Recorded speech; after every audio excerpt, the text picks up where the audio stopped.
मस्त थंडीचे दिवस सुरू झालेले आणि थंडीच्या दिवसात मस्त ही अगदी सोप्या पद्धतीने मस्त डिंक टाकून हे बघा तोंडात टाकताच विरघळणारी गुळ पापडी आज आपण बनवणार आहोत। तर नमस्कार, मी अनिता केदार रेसिपीज मराठीमध्ये तुमचं मनापासून स्वागत आहे। तर चला झटपट मस्त खमंग अशी खुसखुशीत गुळ पापडी बघूया। खुसखुशीत गुळ पापडी बनवण्यासाठी इथे मी घरी चपातीचं पीठ असतं तेच घेतलेलं आहे। ते आपल्याला 3 वाट्या पीठ घ्यायचे। 3 वाट्या पिठासाठी घरती कुठलीही वाटी घ्या, त्या वाटीने मोजा आणि 1.5 वाटी गूळ घ्यायचा आहे। हा 1 वाटी आहे आणि हा अर्धी वाटी। आणि गूळ असा सुरीने छान पातळ पातळ कापून घ्यायचा आहे, म्हणजे तो विरघळायला मदत होते। इथे आपल्याला घ्यायचा आहे 3 चमचे डिंक। डिंकाने खूप खुसखुशीतपणा येतो आणि हेल्दी पण होते। डिंक आपल्या शरीरासाठी खूप चांगला असतो। सुंठ पावडर घ्यायची 1 टीस्पून, 1 चमचा खसखस घ्यायची आहे आणि जायफळ थोडंसं किसून घ्यायचं आहे। तर चला आता आपण गुळपापडी बनवायला सुरुवात करूया। आणि तूप दाखवायचं राहून गेलं, इथे आपल्याला 1.5 वाटी साजूक तूप घ्यायचं आहे। तर आता बारीक गॅसवर ही खसखस आपल्याला एक अर्धा मिनिट फक्त भाजून घ्यायची आहे, फुलेपर्यंत। गॅस एकदम बारीक ठेवायचा, जास्त भाजली तर ती कडू लागेल। इथे आपली खसखस भाजत आली आणि खसखस कमी घेतली तर ती फक्त मी सजावटीसाठी घालणार आहे। अर्धा चमचा गुळपापडीत घालणार आहे आणि अर्धा चमचा वरती घालणार आहे। जर अजून जास्त हवी असेल तर वापरू शकतो। ही बघा छान फुलली आहे, रंग पण बदललाय। आता आपण काढून घेऊया। आता इथे बघा हे 1 वाटी तूप मी कढईत काढून घेते आणि अजून अर्धी वाटी आपल्याला घालायचंय। जेवढं पीठ घ्याल त्याच्या अर्ध आपल्याला तूप घालायचं आहे आणि अर्धा गूळ घालायचा आहे। अगदी सोपं प्रमाण आहे, तुमच्या लक्षात राहील असं। आता अजून मी अर्धी वाटी घेते। तर हे बघा हे 1 वाटी टाकलेलं, आता आपण हे अर्धी वाटी तूप घालून घेऊया आणि अगदी हे थोडंसं आपल्याला ताटाला लावण्यासाठी ठेवायचं आहे, अगदी थोडंसं पाव चमचा। आता आपलं तूप बारीक गॅसवर तापतंय, तोपर्यंत आपण काय करूया, डिंक घालून घेऊया आणि याची बारीक पावडर घालून घेऊया।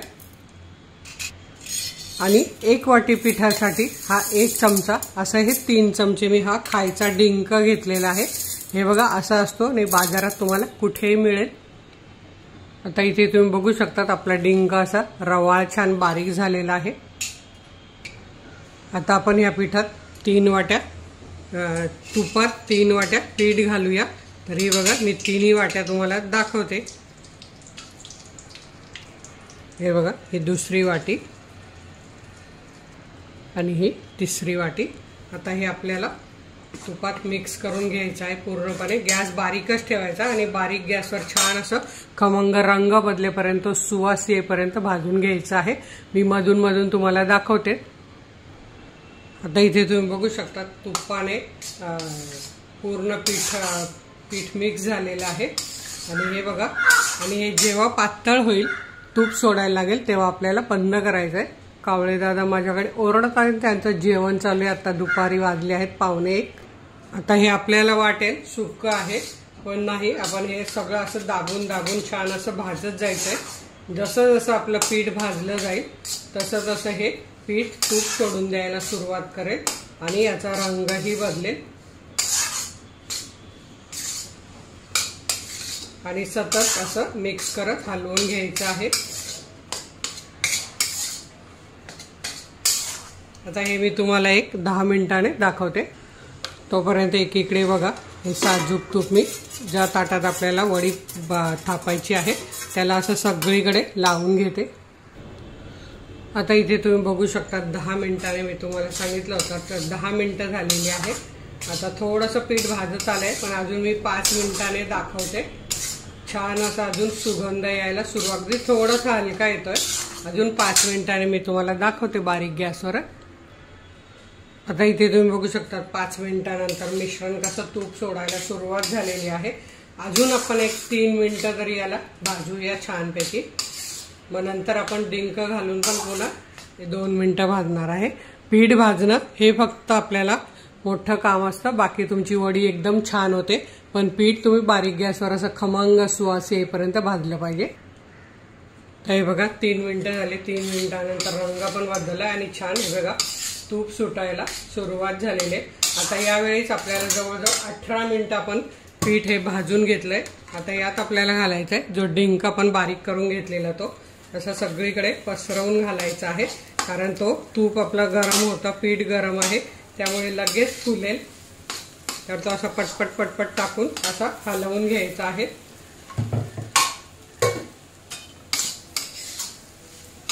बघा लगेच आवाज येतोय डिंक फुलण्याचा असा बारीक। आता हे सगळं मी छान हलवून घेते। डिंक टाकल्यावर हे साधारण 1 ते 1.5 मिनिटं हे बघा असं मी सतत परतून घेतलंय, म्हणजे डिंकाचा कण आणि कण त्याच्यात फुलला पाहिजे, तळला गेला पाहिजे, म्हणजे ही गुळपापडी खाताना खूप छान लागते। तर हे बघा आता आपण हे गमेला खाली उतरवून घेऊया आणि असं सतत हलवत 1-5 मिनिटं ठेवूया। तर सतत असं हलवायचं आहे कारण कढई गरम आहे आणि आपलं हे पीठ पण गरम आहे। असं डिंक टाकल्यावर सतत हे बघा हे असं एकजीव करून घ्यायचं आहे, त्यामुळे डिंक खूप छान लागतो। आता मी एक खाली उतरवून घेते। आता हे बघा हे मी खाली उतरवून घेतली कढई आणि अशी सतत हलवत 1-5 मिनिटांनी आपल्याला यात गूळ घालायचा आहे, पण त्याआधी आपण यात घालून घेऊया ही सुंठची जी पावडर असते ती, आणि ही पण छान मिक्स करून घ्यायची आहे। एवढ्या पिठाला 1 टीस्पून घालायची आहे, तेवढी बस होते अगदी, आणि छान अशी मिक्स करून घ्यायची आहे। आणि आता मी तुम्हाला 5 मिनिटांनंतर दाखवते। हे बघा इथे आपलं हे पीठ मी असं हलवत हलवत 5 मिनिटं झालेले। असं सगळं पसरवून घ्यायचं आणि पुन्हा याला पलटी करायचं, असं पसरवून घ्यायचं पुन्हा पलटी करायचं, म्हणजे बघा मिश्रण कसं सगळीकडे सारखं असं झालेलं आहे। आता यावर आपल्याला जायफळ किसून टाकायचं आहे, थोडीशी खसखस टाकायची आहे, बाकीचे आपण वर टाकणार आहोत। अर्धा चमचा, छोटा अर्धा चमचा यात टाकायचे आहे। आता आपण जायफळ किसून टाकूया। एक साधारण अर्धा चमचा जायफळ आपल्याला किसून घालायचं आहे।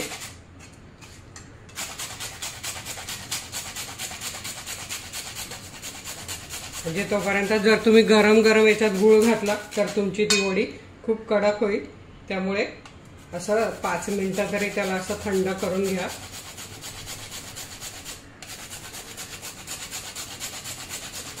तर इथे तुम्ही बघू शकता आपला अर्धा चमचा जायफळ किसून झालेला आहे।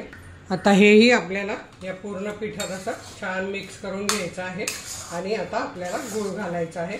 हे बघा असं छान मिक्स झालेलं आहे। आता आपण जो 1.5 वाटी गूळ घेतलाय तो यात घालून घेऊया।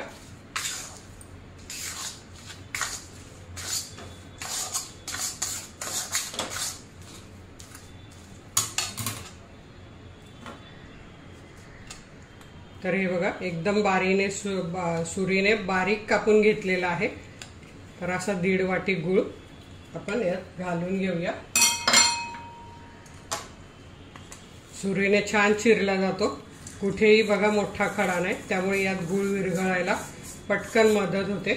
आता आपण हे मिश्रण छान हलवून घेऊया, गूळ पूर्णपणे पिठाला लागला पाहिजे। सुगंध जर आता छान येतो आहे, तर आता आपण हे छान गूळ एकजीव होईपर्यंत यात मिक्स करून घेऊया। आणि हे बघा गूळ टाकल्यावर मिश्रण किती छान झालेलं आहे, सगळं मी एकजीव करून घेतलंय। गूळ पूर्ण कणाकणाला लागला पाहिजे, त्यामुळे गूळ अगदी बारीक कापून घ्या। किसून पातळ होतो पण कापून छान होतो, तो अगदी पातळ अशा सुरीने असं पातळ पातळ कापून घ्यायचा, त्यामुळे छान होतं। आता आपण ज्या थाळीला तूप लावून घेतले त्यात आपण ही घालून घेऊया।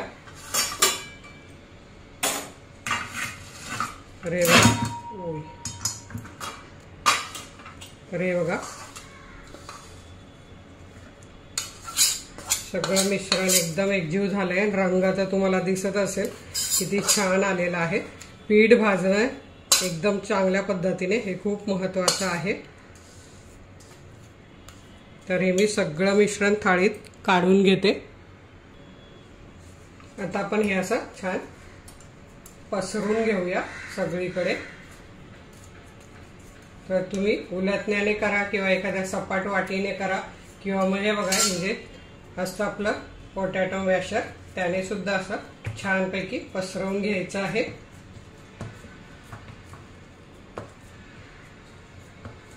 म्हणजे वडी आपली छान सेट होते।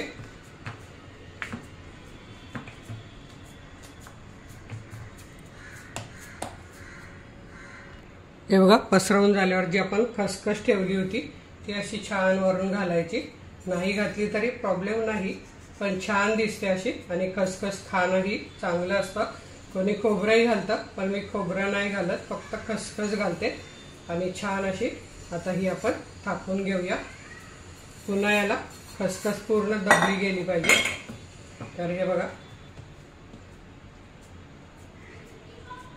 म्हणजे ती वडी दिसायलाही छान दिसते. आता आपण हे 5 मिनिटं थंड झाल्यावर वड्यांना काप देऊन घेऊया, चिरा देऊन घेऊया. तर आता 5 मिनिटं झालेले आहेत. आपण याला अशा चिरा देऊन घ्यायच्या आत्ताच, म्हणजे आपल्याला छान चौकोनी आकारात वडी मिळेल. तर तुम्हाला ज्या आकाराची कापायची त्या आकाराची तुम्ही कापून घेऊ शकतात. हे बघा कसे छान मध्ये मध्ये डिंक लागतोय कापताना, पण छान फुललेलं आहे खुसखुशीत असं. तर मी याच्यात तशा चौकोनीच वड्या कापून ठेवून देते आणि मग 1 तासाने तुम्हाला काढून दाखवते. हे बघा, आत्ताच कापल्या तर छान कापल्या जात आहे आणि अजिबात खाली चिकटलेलं पण नाहीये थाळीला. तर हे परफेक्ट प्रमाण आहे आणि डिंकामुळे हेल्दी आहे आणि खूप खुसखुशीत होतात. आता आपण हे झाकून 1 तास ठेवूया. 1 तासानंतर मी दाखवते. आणि इथे आता आपण 1 तास झालेला आहे. बघूया आपली गुळपापडी कशी झालेली आहे. आता ही मी काढून दाखवते. तर मग अशी आपण चिरा पाडून घेतलाय. पुन्हा एकदा फक्त त्याला असं कट करून घ्यायचं आणि गुळपापडी सोडवून घ्यायची. एकदम छान झालेली आहे, मी तुम्हाला सांगते. आणि खायला तर अप्रतिमच लागते. पण या चिरा आधीच पाडून घ्यायच्या, नंतर तुम्ही पाडायला गेला तर चिरा पडणार नाही.